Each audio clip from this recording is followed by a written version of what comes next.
جیسے کہ پہلا سوال تھا ہمارا کہ ایمان اور نفس کا باہمی تعلق کس طرح سے پیدا ہوتا ہے یا اس کو وہی کیسے ہمارے ساتھ کنیکٹ کرتی ہے. تو یہ جو آیت آپ نے سامنے تلاوت بھی کی ہے، ابھی پیش بھی ہو رہی ہے، سورہ آل عمران کی آیت نمبر 164. تو اس میں ایک بڑی اللہ تعالیٰ اپنی نعمت کا ذکر کر رہا ہے، ایک اللہ تعالیٰ اپنے احسان کا ذکر کر رہا ہے، لیکن اس احسان کو اللہ تعالیٰ نے مومنین کے ساتھ جوڑا ہوا ہے. کہ اللہ تعالیٰ فرماتا ہے لقد من اللہ علی المؤمنین، کہ یہ جو احسان ہوا ہے یہ مومنین کے اوپر کیا گیا، کہ ان کے لیے ایک رسول باسط فرمائی گئی، ایک رسول کی، اور جو کہ رسول انہی کے نفسوں میں سے تھا. یعنی یہاں ہمیں پتہ چلتا ہے کہ جو لوگ ایمان لے کر آتے ہیں انسانوں کے نفس ایک جیسے ہوتے ہیں. مطلب ویسے تو ہر انسان کا نفس ایک جیسا ہے، لیکن یہ جو نفس جو ایمان والے ہیں، کیونکہ وہ اللہ پہ ایمان لے کر آئے ہیں، تو وہ اپنے نفس کو اللہ کی آیات کے مطابق ڈھالنا شروع کرتے ہیں، تو ان کے نفس بھی ایک جیسے ہو جاتے ہیں. جس کو اللہ تعالیٰ بتاتا ہے کہ یتلو علیہم آیاتی ہی، کہ وہ کیا کرتے ہیں کہ انسانوں کی کردار سازی کرتے ہیں، اس کے لیے آیات کو تلاوت کے تو ذریعے پیش کرتے ہیں، مقاصد بیان کرتے ہیں اس کا، وَيُزَكِّيهِمْ، اور لوگوں کو تزکیہ کرواتے ہیں کہ اب انہوں نے کون سی عادات کو کس طرح سے اپنانا ہے، اپنے اندر کیا تبدیلیاں پیدا کرنی ہے، اور معاشرے کے اندر جو قوانین ہے جنہوں نے رائج ہونا ہے وَيُعَلِّمُهُمُ الْكِتَابَ، اس کا علم دیتے ہیں کہ معاشرے کے اندر جن قوانین کو آپ نے لے کے چلنا ہے وہ آپ کی ذات کے اندر پہلے اس کا تزکیہ ہوگا، اور وہ پھر بعد میں معاشرے کے اندر نافذ العمل ہوں گے یا معاشرے میں پیش کیے جائیں گے، اور اس کی ساتھ ساتھ حکمت بھی بیان کی جا رہی ہے. اور اللہ تعالیٰ بتاتا ہے کہ وَإِن كَانُوا مِن قَبْلُ لَفِي ضَلَالٍ مُبِينٍ، اور اس سے پہلے ہمیں بتایا جا رہا ہے کہ وہ رسول بھی، وہ مومنین کی طرح وہ بھی واضح طور پر راہ حق سے دور تھے. ٹھیک ہے، وہ بھی اس کی تلاش میں تھے، وہ بھی کھوج کر رہے تھے کہ ہمیں کوئی ایسا راستہ ملے جس سے ہم اپنی زندگیوں کو، اپنے معاشروں کو بہتر کر سکیں. تو یہاں پہ ایک بڑا اہم پوائنٹ ہے، وہ یہ ہے کہ نبی کوئی معاشی انقلاب نہیں لے کر آتے، نبی کوئی سیاسی انقلاب نہیں لے کر آتے، بلکہ وہ انسانوں کا انقلاب لے کر آتے ہیں. انسانوں کے کردار کو اس طرح سے بدل دیتے ہیں کہ کوئی بھی انسان دوسرے کے اوپر ظلم کرنا اپنے لیے غلط سمجھنا شروع کر دیتا ہے، ایک گناہ کا کام سمجھنا شروع کر دیتا ہے، اور وہ خود بخود گناہوں سے رک جاتے ہیں، وہ خود بخود معاشرتی برائیوں سے رک جاتے ہیں، وہ خود بخود جرائم سے رک جاتے ہیں. تو یہ وہ انقلاب ہے جو ایک نبی، ایک رسول وہی کے ذریعے پیدا کرتا ہے معاشرے کے اندر، کہ جو اس کے اوپر ایمان لے کر آتے ہیں وہ سب سے پہلے ان کو اس کام کے لیے تیار کرتا ہے کہ وہ اپنے آپ کو پیش کریں، اپنے کردار کو پیش کریں. اور نبی کریم جیسے اللہ تعالیٰ فرماتا ہے کہ نبی کریم تو اسوہ حسنہ میں تمہارے لیے بہترین نمونہ ہے، تو اسی طرح ہر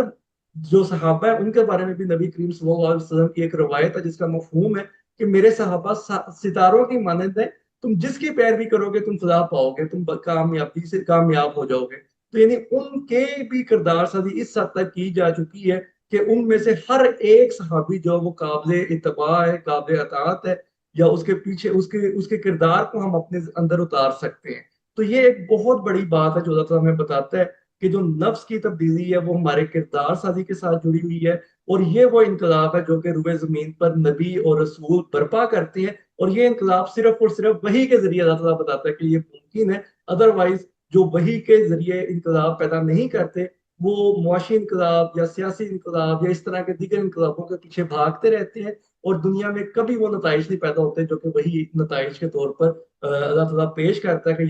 کہ لا خوف علیہم ولا هم یحزنون، کہ ایسا معاشرہ قائم ہی نہیں ہو سکتا جو غیر وحی کی بنیاد پہ قائم ہو، کہ جس میں خوف اور حزن ختم ہو جائے. یہ صرف اور صرف وحی کے ساتھ تعلق اللہ تعالیٰ پیش کرتا ہے کہ جب تک وحی کے ذریعے معاشروں کے اندر لوگوں کی تبدیلی نہیں ہوگی، لوگوں کے کردار نہیں ڈیولپ ہوں گے، معاشروں میں کبھی بھی خوف اور حزن ختم نہیں ہو سکتا وحی کے بغیر. یہ آیات جو سامنے ہمارے اسکرین پہ آ رہی ہیں سورہ نساء کی پہلی آیت کی، المائدہ کی 105 نمبر آیت، آل عمران کی 165. تو ان آیات سے ہمیں یہ پتہ چلتا ہے کہ جو نفس واحدہ کی بات کی جا رہی ہے تو انسان ایک ہی سائیکی کے ذریعے، انسان کی ایک ہی سائیکی ہے، تمام انسانوں کی ایک ہی سائیکی ہے. یعنی جو جس طرح ہماری جسمانی گروتھ کا ایک فارمولا ہے، ہماری نفسیاتی گروتھ کا بھی ایک ہی فارمولا ہے. تو یہاں سے ہمیں پتہ چلتا ہے کہ جو وحی کا جو علم اللہ تعالیٰ ہمیں دے رہا ہے وہ انسان کی نفسیات کے متعلق، سارا علم وہ انسان کی نفسیات کے متعلق ہے. جیسے اللہ تعالیٰ بتاتا ہے یا ایھا الذین آمنوا علیکم انفسکم، اللہ تعالیٰ ایمان والوں کو مخاطب کر رہا ہے اور انہیں بتاتا ہے کہ جس طرح تم اپنے نفس کے ساتھ کرتے ہو تو تمہیں اپنے نفس کی بہتری کے لیے یہ بات نہیں سوچنی چاہیے یا ڈرنا نہیں چاہیے کہ دوسرے لوگ تمہیں گمراہ کر دیں گے. دوسرے لوگ کسی دوسرے کے نفس کو کچھ بھی نہیں کر سکتے. وہ ہماری جسم کو ضرر پہنچا سکتے ہیں، وہ ہمارے مطلب ماحول میں خلل پیدا کر سکتے ہیں، لیکن ہمارے نفس کو کوئی دوسرا انسان ٹچ نہیں کر سکتا. وہ سارے کا سارا اسی طرح بنے گا جیسے میں اسے بتا رہا ہوں. جیسے یہ تیسری آیت ہے سورہ آل عمران کی 165. اللہ تعالیٰ بتاتا ہے کہ جب بھی کوئی مصیبت آتی ہے تو لوگ یہی سوچتے ہیں، یہی کہتے ہیں کہ یہ کہاں سے آئی. تو اللہ تعالیٰ فرماتا ہے کہ انہیں کہہ دو کہ تمہارے نفس کے ذریعے سے آئی. جو بھی مصیبت آئی ہے وہ تم نے خود اپنے لیے کمائی ہے. تو پتہ یہ چلتا ہے کہ ہمارا نفس ایک ایسی آئیڈینٹی ہے، ایک ایسی وہ چیز ہے کہ جو دوسروں سے دور ہے، دوسروں سے ٹچ نہیں کر سکتے، اور ہم خود اس کو بناتے ہیں یا ہم خود اس کو بگاڑتے ہیں. ہم اس کو سنواریں یا بگاڑیں یہ ہمارے اپنے ہاتھ میں ہے. تو اسی طرح ہمیں یہ پتا چلتا ہے کیونکہ ہمارا جو نفس جس طرح سے گرو کر رہا ہے اسی طرح باقی انسانوں کا نفس بھی گرو کر سکتا ہے، یا کرنا چاہیے انہیں بھی. ہمیں ان کی فکر کرنی چاہیے. تو پتہ یہ چلا کہ جو اللہ تعالیٰ نے ہمیں یہ نالج دیا ہے، تو اللہ تعالیٰ ہمیں ایک ایسا علاج کا طریقہ کار بتا رہا ہے کہ جس کے ذریعے ہم دنیا کے تمام انسانوں کے لیے ہدایت کا نمونہ بن سکتے ہیں، ان کے لیے ہدایت کا ذریعہ بن سکتے ہیں، ان کے لیے ایک ایسا معالج بن سکتے ہیں جو ان کو ان کی مادی اور نفسیاتی پریشانیوں سے نجات دلا دے. ان کو جو دنیا کے اندر جتنی بھی پریشانیاں، جتنی بھی انہیں خرابیاں اپنے اندر پیدا ہوتی نظر آتی ہیں یا اپنے ماحول میں نظر آتی ہیں، تو اللہ تعالیٰ ایمان والوں کو وہ صلاحیت دے رہے ہے کہ وہ پہلے تو اپنے اندر یہ شر سے خیر پیدا کرنے کا جو شر میں خیر پیدا کرنے کا جو فارمولا ہے اس کو اپنے لیے محکم کریں، اس کو آزمائیں، اور پھر اس کے اثرات کو باہر کی دنیا کے لیے بھی پیش کریں تاکہ لوگ زیادہ سے زیادہ شر کی حالت سے نکل کر خیر کی حالت میں جا سکیں. اور اس میں پھر اللہ تعالیٰ بتاتا ہے سورہ بقرہ کی آیت نمبر 110 میں بھی، وَأَقِيمُوا الصَّلَاةَ وَآتُوا الزَّكَاةَ، کہ جو صلاۃ بھی قائم کی جاتی ہے، جو زکوٰۃ بھی ادا کی جاتی ہے، اس سے کیا ہوتا ہے، وَمَا تُقَدِّمُوا لِأَنفُسِكُم مِّنْ خَيْرٍ تَجِدُوهُ عِندَ اللَّهِ، کہ اس کے ذریعے جو خیر بھی پیدا ہو رہی ہے اللہ تعالیٰ کہتا ہے کہ وہ تم اپنے نفسوں کے لیے آگے بھیج گئے، تم اپنے نفسوں کی بہتری کے لیے اس کو استعمال کر رہے ہو. یعنی دنیا کے اندر ہمارے کسی بھی ایکشن سے جب بھی کوئی خیر پیدا ہوگی تو اس کا نتیجہ ہمارے نفس کے اوپر بھی برآمد ہوگا. اسی طرح اللہ تعالیٰ کہتا ہے کہ ان لوگوں سے جھگڑو نہ جو اپنی نفس کے اوپر یا اپنے نفس کے ساتھ خیانت کر رہے ہیں. یعنی انہیں پتا ہے کہ ہم ایک اچھا کام نہیں کر رہے، ہم ایک برا کام کر رہے ہیں، تو ہمیں ان سے جھگڑنے کی ضرورت نہیں ہے کیونکہ وہ آلریڈی اپنے نفس کے اوپر ظلم کر رہے ہیں. تو اسی لیے اللہ تعالیٰ نے جو یہ سورہ بقرہ کی آخری آیت ہے اس میں بھی ہمارے سامنے چیزیں پیش کرتے ہیں کہ کسی نفس کے اوپر اس کی تکلیف سے زیادہ یا اس کی کیپیسٹی کس سے زیادہ کوئی زور نہیں دیا جاتا ہے، یا ان کو کوئی اس سے زیادہ آزمایا نہیں جاتا. بلکہ ہوتا کیا ہے، لہا ما کسبت وعلیہا ما اکتسب. اللہ تعالیٰ کہتا ہے جو وہ کرتے ہیں وہ اپنے ہاتھوں کا کیا ہوا ان کے سامنے آتا ہے، ان کے اوپر جو آتا ہے وہ بھی ان کے ہاتھوں کا کیا ہوا آتا ہے. تو جو نفس ہے انسان کا وہ دوسروں سے محفوظ ہے، لیکن وہ نفس انسان کے اپنے ہاتھ میں محفوظ کتنا ہے یہ ہمیں خود اپنے لیے اس کو پیدا کرنا پڑتا ہے، اس صلاحیت کو کہ ہم اس میں اچھے کام کریں یا ہم اس میں برے کام کریں. تو اللہ تعالیٰ ہمیں یہ دعا بھی بتاتا ہے کہ یا اے اللہ ہمارا مواخذہ نہ کرنا ان چیزوں سے جو ہم نے بھول میں کی، جو خطا میں کی، اور جو ہمارے سے زیادہ وزن نہ اٹھواؤ. ربنا ولا تحمل علینا اسرا کما حملته علی الذین من قبلنا، کہ ہم پہ جو بوجھ ہے وہ اتنا بھاری نہ ہو کہ جیسا کسی اور لوگوں کے لیے ہو گیا ہو. تو ربنا ولا تحملنا ما لا طاقت لنا به، تو ہمارے جو کیپیسٹی ہے اسی کے اندر ہے کہ اللہ تعالیٰ سے ہم دعا کرتے ہیں کہ ہمارے اوپر اتنے ہی بوجھ ہے جتنی ہمارے اندر اٹھانے کی کیپیسٹی ہے، اور ہمیں اللہ تعالیٰ معاف کرے، مغفرت کرے، ہمارے اوپر رحم کرے. کیونکہ اللہ تعالیٰ ہی وہ ذات ہے جو ہماری مدد کر سکتا ہے ان لوگوں پہ ان لوگوں سے بہتر ہمیں بنانے میں جن لوگوں کو اللہ تعالیٰ قوم کافرین کہتا ہے. تو اللہ تعالیٰ ہماری نصرت فرمائے کہ ہم ان لوگوں سے بچیں، یا ایک بچنا یہ ہے کہ ہم ان لوگوں جیسے نہ بنیں، اور دوسرا بچنا یہ ہے کہ ہم ان کے شر سے محفوظ ہو جائیں. تو اللہ تعالیٰ سے یہ ہماری دعائیں جتنی بھی ہیں آپ کو نظر آئیں گی قرآن پاک کے اندر، انبیاء کی دعائیں وہ ساری نفس کے ساتھ جڑی ہوئی ہیں. تو یہ وہ ایک سائنس ہے جو ہمیں پتہ چلتا ہے ایمان اور نفس کا جو باہمی تعلق ہے وہ اتنا گہرا ہے کہ جب بھی ہم ایمان لے کر آئیں گے تو ہمارا سب سے پہلا کام ہمارے اپنے نفس کی جو خیر ہے، اپنے نفس کی جو تزکیہ ہے اس کو کرنا مقصود ہے. بجائے اس کے کہ ہم دوسروں کی طرف جائیں. جیسے ابھی ہم دیکھتے ہیں کہ انسان جو ہے وہ ڈوئل پرسنالٹی پہ کھڑا ہے. اس کے دو وجود ہیں. ایک مادی ہے جسے ہم فزیکل باڈی کے طور پر جانتے ہیں, اور ایک ہماری سائیکی ہے جس کو ہم روحانی یا نفسیاتی کہتے ہیں, جس میں ہمارے احساسات ہوتے ہیں. اور احساس دنیا کے اندر جب ہم دیکھتے ہیں تو دو طرح کے لوگ ہمیں نظر آتے ہیں, بلکہ تین طرح کے لوگ نظر آ سکتے ہیں. ایک وہ جو کہ صرف مادیت کو فوقیت دیتے ہیں, انہیں لگتا ہے کہ انسان صرف ایک فزیکل باڈی کا نام ہے اور اس کے اندر احساسات اور جذبات اس کی کوئی ویلیو نہیں ہے, یہ صرف ایسے ہی ہیں چند لمحوں کے لیے. لیکن اصل جو چیز ہے وہ مادیت ہے جو کہ میٹر کرتی ہے.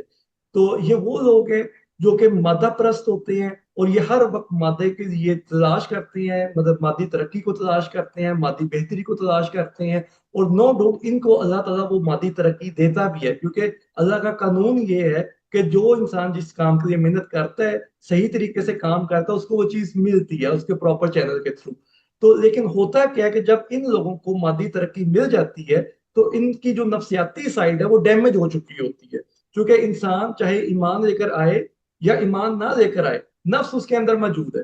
تو وہ جب ایمان لانے کا مقصد کیا ہوتا ہے کہ ہم نفس کی پرورش کرتے ہیں, اس کا خیال رکھتے ہیں. اگر ہم ایمان نہیں لے کر آئے تو ہم نفس کو بھلا دیتے ہیں. جیسے اللہ تعالیٰ فرماتا ہے کہ کیا تم نے ایسے شخص کو دیکھا جو اپنی خواہشات کی پیروی کرتا ہے, جس نے اپنی خواہشات کو الہ بنا لیا. تو ایسا شخص کیا ہوتا ہے کہ وہ مادیت میں تو گرو کرتا ہے, لیکن وہ آہستہ آہستہ اس کا نفس جو ہے وہ ڈھلنا شروع ہو جاتا ہے, وہ دب کے مرنا شروع ہو جاتا ہے, اور وہ انسان اندر سے مر جاتا ہے جس کے اندر نہ احساس ہوتا ہے نہ جذبات ہوتے ہیں, وہ صرف مادیت کو دیکھتا ہے. تو ایک دوسری قسم کے انسان ہے جو مادیت کو ریجیکٹ کر دیتے ہیں اور وہ صرف روحانی یا نفسیاتی کیفیت کو فوکس کرتے ہیں, اور وہ روحانی طور پر یا نفسیاتی طور پر اللہ کے ساتھ اپنا کنیکشن بنانے کی کوشش کرتے ہیں. اور نو ڈاؤٹ وہ بھی اس میں کامیاب ہو جاتے ہیں, کسی نہ کسی حد تک آگے بڑھ جاتے ہیں. لیکن ان سے کیا ہوتا ہے کہ وہ مادی لحاظ سے پیچھے رہ جاتے ہیں, جس کی وجہ سے کیا ہوتا ہے کہ وہ آہستہ آہستہ پھر مادی طور پر پسماندگی کا شکار ہو جاتے ہیں, اور ان کی ذات کا جو مادی پہلو ہے ڈیمیج ہونا شروع ہو جاتا ہے. تو ایسے بھی لوگ اللہ تعالیٰ کے ہاں یہ بھی کوئی رویہ بہتر رویہ نہیں ہے. اللہ تعالیٰ بتاتا ہے قرآن پاک کے اندر کہ جب بھی مومن دعا مانگتا ہے وہ دعا کیا مانگتا ہے کہ ربنا آتنا فی الدنیا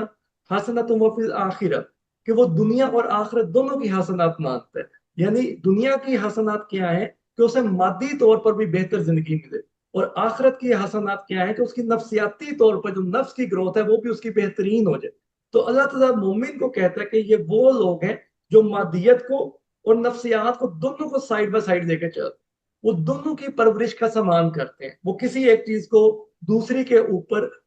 فوقیت دے کے دوسرے کی اہمیت کو ختم نہیں کر دیتے. لیکن مومن کیا کرتا ہے, اسے پتا ہے کہ اس کے اگلی زندگی کے اندر اس کے نفس نے اسے لے کے جانا ہے, اور وہ اس کے لیے زیادہ محنت کرتا ہے. اس کی وجہ سے کیا ہوتا ہے کہ جہاں اسے مادیت کے اوپر نفسیاتی مقابلہ سامنے آتا ہے تو وہ نفسیات کو ترجیح دیتا ہے, وہ اپنے نفس کو ترجیح دیتا ہے اور مادی خواہش کو پیچھے چھوڑ دیتا ہے. لیکن جب یہ مقابلہ ہوتا ہے, اس کا یہ مطلب نہیں ہے کہ مادیت سے وہ نفرت کرتا ہے, یہ مطلب نہیں.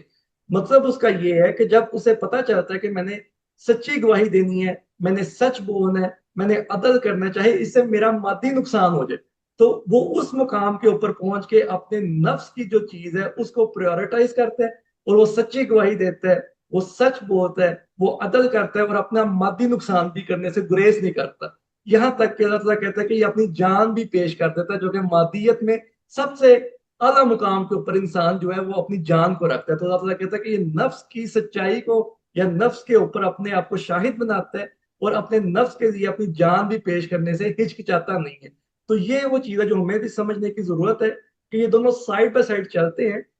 لیکن جہاں پہ ان دونوں کا ٹکراؤ آتا ہے وہاں پہ ہمیں نفس کو پریورٹائز کرنا ہے, وہاں پہ ہم مادیت کو پریورٹائز نہیں کر سکتے. تو اس سے اللہ تعالیٰ کہتا ہے ہوتا کیا ہے کہ وہاں پہ اس کے اندر وہ خلافت کی نشانیاں پیدا ہوتی ہیں جہاں یہ لوگوں کے اندر خدائی فیصلے کرنے شروع کر دیتا ہے. وہ کام جو اللہ تعالیٰ کائنات میں کرتا ہے یہ انسانوں کی زندگی میں وہ کام کرنے شروع کر دیتا ہے. یہ رحمان بن جاتا ہے, یہ رحیم بن جاتا ہے, یہ اسی زندگی کے اندر انسانوں کے لیے عدل بن جاتا ہے, قوی بن جاتا ہے, امین بن جاتا ہے. اس کی بہترین جو مثال جو ہمیں نظر آتی ہے, اور بہت بڑی مثال ہے, وہ رحمت للعالمین. جیسے اللہ تعالیٰ اپنے آپ کو رب العالمین کہتا ہے, لیکن نبی صلی اللہ علیہ وسلم جو ہے وہ رحمت للعالمین ہے. اسی طرح اللہ تعالیٰ کی ایک صفت ہے الغنی, اور اسی طرح عثمان غنی رضی اللہ تعالی عنہ کہ انہوں نے غنی کی صفت کے اندر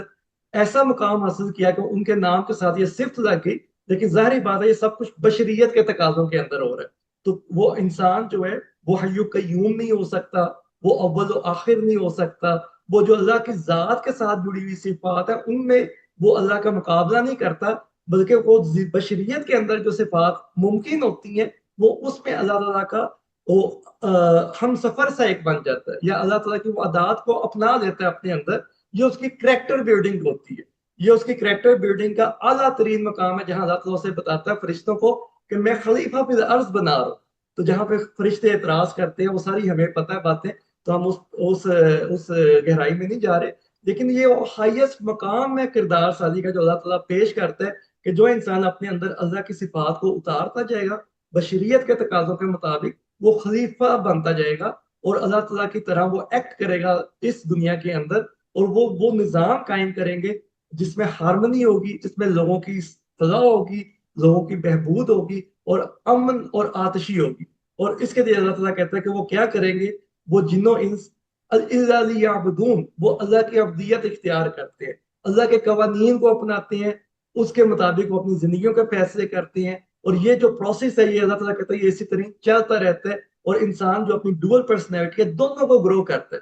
اور ہم دیکھتے ہیں کہ دنیا کے اندر جب انسان ایک چیز کو اپ کرتا ہے دوسرے کو ڈاؤن کرتا ہے تو وہاں پہ اس کے اندر وہ ایک منافقت کا راستہ کھل جاتا ہے، جہاں پہ اللہ تعالیٰ کہتا ہے کہ یہ دونوں راستے اپنا لیتا ہے، جہاں فائدہ دیکھ لو ادھر چلا جاتا ہے۔ تو ہم نے یہ نہیں دیکھنا کہ جہاں فائدہ ادھر جانا ہے، بلکہ یہ دیکھنا کہ جہاں ہمارا نفس کی گروتھ ہے، زیادہ سے زیادہ نفس کی گروتھ ہے، ہم نے وہ راستہ اپنانا ہے۔ تو یہ مومن کا راستہ ہے، اور منافق کا راستہ یہ ہوتا ہے کہ وہ جہاں فائدہ دیکھتا ہے ادھر چلا جاتا ہے، اس کے لیے دونوں راستے کھلے ہوتے ہیں۔ اور اس لیے ہم دیکھتے ہیں کہ لوگ ڈپریشن پریشانیوں کا شکار ہوتے ہیں، کیونکہ وہ کبھی رائٹ جاتے ہیں کبھی لیفٹ جاتے ہیں، تو وہ دونوں چکروں میں اپنا ذات کا ڈیمیج کرتے جاتے ہیں، جس کی وجہ سے ان کی ذات جو ہے وہ سنورتی نہیں ہے، وہ بنتی نہیں ہے، اور ان کے راستوں میں بھی مصیبتیں اور پریشانیاں رہتی ہیں، اور اللہ تعالیٰ بتاتا ہے کہ ان کی سبیل نہیں بنتی، کیونکہ وہ سبیل ہموار راستہ نہیں بن رہا، کیونکہ وہ دونوں طرف جا رہے ہیں، ان کی ڈس انٹیگریٹڈ پرسنالٹی ہو گئی ہے، انہوں نے اپنے ڈوئلزم کو ایک جگہ اکٹھا نہیں کیا بلکہ ڈس انٹیگریٹ کر دیا۔ تو یہ ایک بہت بڑا چیلنج ہے ہم سب کے لیے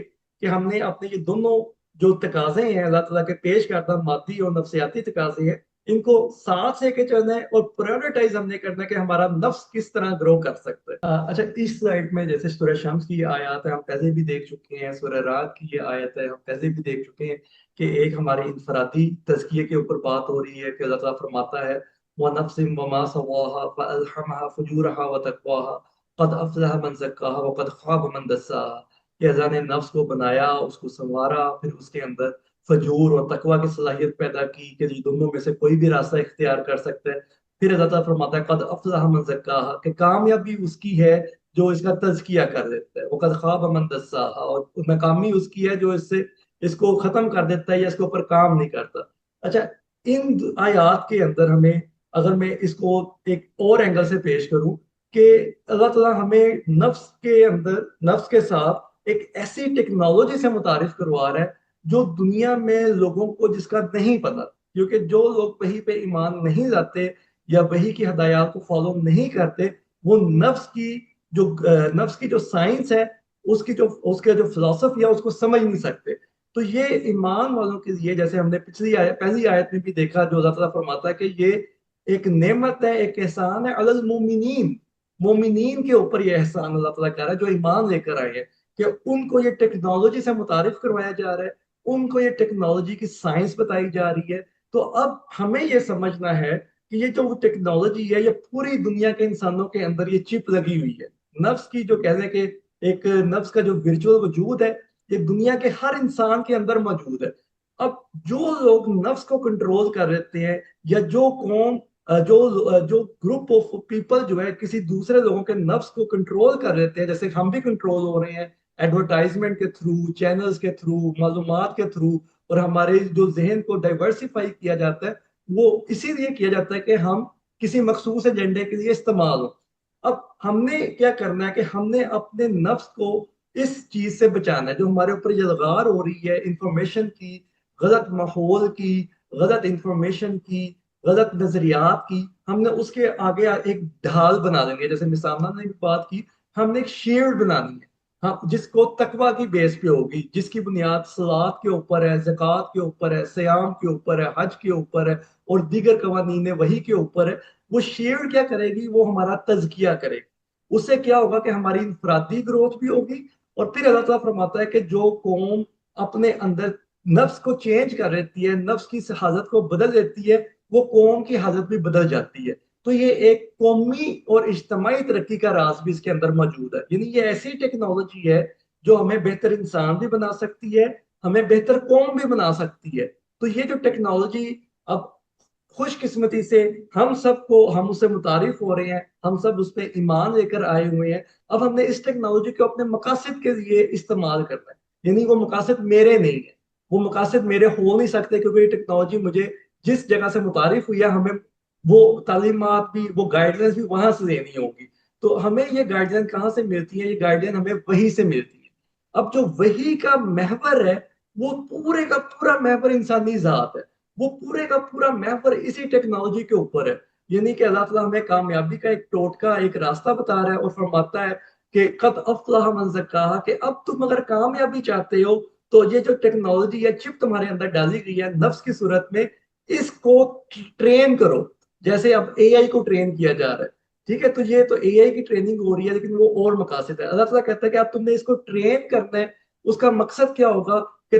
تمہارے اندر وہ اللہ تعالیٰ کی صفات پیدا ہو جائے، جس سے تم خلیفہ بن سکو، جس سے تم اللہ تعالیٰ کا عکس بن سکو اس معاشرے کے اندر۔ یہ تمہاری کامیابی ہوگی۔ اور وہی کا ایک بہت بڑا عنصر جو ہے وہ یہ ہے کہ اللہ تعالیٰ ہمیں وہی کے ذریعے بتاتا ہے کہ ہم نے ایک بیلنس کریٹ کرنا ہے، اپنی ذات کے اندر بھی، اپنے معاشرے کے اندر بھی، اپنی دنیا کے اندر بھی۔ جیسے سورہ رحمان کی میں نے 2 آیات پیش کی ہیں، تو اس سے پہلے جو 7 آیات ہیں اللہ تعالیٰ ان میں فرما رہا ہے کہ کس طرح سورج چاند ستارے سجدہ کر رہے ہیں، اللہ کی نعمتوں پہ سربسجود ہے، درخت ہیں اور شجر ہیں جو ہے وہ کس طرح سے اللہ تعالیٰ کے آگے سربسجود ہیں۔ اور پھر اللہ تعالیٰ فرماتا ہے اللہ تطغوا فی المیزان، کہ جو یہ میزان قائم کیا گیا ہے کائنات کے اندر، انسان کے اندر جو میزان ہے وہ یہی 2 صلاحیتیں ہیں، ایک مادی اور ایک نفسیاتی۔ اس کو بھی ہم نے میزان میں رکھنا ہے، جیسے پہلے بھی میں بات کروں، یہ بھی ہمارے لیے بیلنس کرنے کا کام ہے۔ اور پھر اسی بیلنس کو ہم نے معاشرے کے اندر قائم کرنا ہے، اسی بیلنس کو کائنات کے اندر قائم کرنا ہے۔ اور پھر اللہ تعالیٰ کہتا ہے کہ وَأَقِیمُوا الْوَزْنَ بِالْقِسْطِ وَلَا تُخْسِرُوا الْمِیزَانَ، کہ ایک تو ہم نے میزان میں زیادتی نہیں کرنی، اور دوسرا جب اس میزان کو قائم کرنے کے لیے ہم نے ویلیوز کریٹ کرنی ہے کہ ماں باپ کا رشتہ کیسا ہوگا، بہن بھائی کا رشتہ کیسا ہوگا، معاشرتی ویلیوز کیسی ہوں گی، معاشی ویلیوز کیسی ہوں گی، سماجی ویلیوز کیسی ہوں گی، سیاسی ویلیوز کیسی ہوں گی، تو اللہ تعالیٰ کہتا ہے کہ ان ویلیوز کو جب قائم کرو تو وہ بالقسط کرنا ہے، اس میں عدل نہیں ہوگا بلکہ بالقسط ہوگا، جس سے لوگوں کی ضروریات زندگی پوری ہو سکے، معاشرے کی ضرورت پوری ہو سکے۔ اور اللہ تعالیٰ کہتا ہے کہ جب تم یہ کام کر رہے ہو تو وَلَا تُخْسِرُوا الْمِيزَانَ، تو بالکل ایسا بھی نہ کرنا کہ وہ زیادتی ہو، اور ایسا بھی نہ کرنا کہ خسارے میں چلے جاؤ، بلکہ ایک ایسا توازن قائم کرنا ہے کہ جس سے ہر انسان کی ضرورت بھی پوری ہو، اور معاشرہ جس چیز کا متقاضی ہے، مثلا معاشرے کے اندر آج گندم کا قحط ہو جاتا ہے تو ہم نے گندم کو پیدا کر، معاشرے کے اندر آج کوئی اور چیز پیدا ہو جاتی ہے تو ہم نے اس سے کمانا نہیں ہے، ہمارا مقصد قحط سازی سے کمانا نہیں ہے بلکہ انسان کی ضرورت کو پورا کرنا ہے۔ تو یہ وہ معاشی نظام ہے، اس کی ایک چھوٹی سی جھلک میں نے پیش کی ہے، ایک اصول پیش کی ہے کہ دنیا کے اندر قحط سے کمایا جاتا ہے، جہاں پہ انسان کی ضرورت پڑتی ہے وہاں سے اس کو کمانے کا ذریعہ بنا دیا جاتا ہے۔ اس کی تازہ مثال ہم عید کے بکروں کی صورت میں دیکھ سکتے ہیں کہ ڈیمانڈ بڑھی ہے تو بکروں کی قیمت بڑھ گئی۔ یہ ہمارا ایک غیر اسلامی رویہ ہے، ایک اسلامی رسم یا ایک اسلامی عبادت کو کرنے کے لیے ہم نے غیر اسلامی راستہ اختیار کیا کہ لوگوں کی ضرورت سے ہم نے کمانا شروع کر دیا۔ تو یہ وہ ہے کہ ہم زیادتی کر رہے ہیں، اور ایسا بھی نہیں کرنا کہ ہم نے اس کو فری آف کاسٹ سمجھ لینا کہ یہاں پہ ہم خسارے میں چلے جائیں گے۔ تو اللہ تعالیٰ بتاتا ہے کہ کمانا بھی ضروری ہے لیکن بالقسط کے ساتھ چلنا ہے۔ تو یہ ایک چھوٹی سی میں نے بات پیش کی ہے کہ وہی کا جو مقصود ہے، ایک تو ہمیں یہ ٹیکنالوجی سے متعارف کروا دیا، اور پھر دوسرا اس ٹیکنالوجی کا تزکیہ کرنے کے لیے اللہ تعالیٰ ہمیں راستے بتا رہا ہے۔ ٹھیک ہے، کہ وہ راستے کیا ہیں؟ کہ ہم نے اس میں بیلنس کریٹ کرنا ہے اور لوگوں کی ضروریات کو مد نظر رکھنا ہے کہ نفس کی جتنی بھی گروتھ ہے وہ انسانی دنیا کے معاملات کے تھرو ہے۔ تو نفس کی گروتھ یہ نہیں ہے کہ ہم پہاڑوں میں چلے جائیں گے، ہم غاروں میں چلے جائیں گے، ہم تسبیحوں میں مصروف ہو جائیں گے اور اس کے علاوہ کوئی اور کام کریں گے نہیں، بلکہ نفس کی گروتھ یہ ہے کہ ہم نے جو تسبیح پڑھی ہے اس میں جو سیکھا ہے اس سے عمل کر کے معاشرے کے اندر ایک توازن قائم کرنا ہے۔ یہ اللہ تعالیٰ سے ہماری دعا ہے، اللہ تعالیٰ سے ہماری التجا ہے کہ وہ ہمیں اس راستے کے اوپر جو بھی مصیبتیں آئیں، جو بھی پریشانیاں آئیں، ہم وہاں پہ اپنے نفس کی پریورٹائز کرنا سیکھیں، ہم مادیت کے اوپر نفس کو قربان نہ کریں، بلکہ ابراہیم علیہ السلام کی طرح اپنے نفس کے لیے مادیت کو قربان کریں، جیسے انہوں نے اپنے بیٹے کی قربانی پیش کی، اپنی بیوی کی قربانی پیش کی اور اپنی ذات کی قربانیاں پیش کی، اور انہوں نے اپنے نفس کو اس حد تک گرو کیا کہ اللہ تعالیٰ نے فرمایا کہ اب ابراہیم کو ہم نے امام الناس بنا دیا۔ ٹھیک ہے، تو یہ وہ چیز ہے جو ہم نے اڈاپٹ کرنی ہے، تو یہ وہ چیز ہے جو ہم چاہتے ہیں کہ ہمارے اندر پیدا ہو۔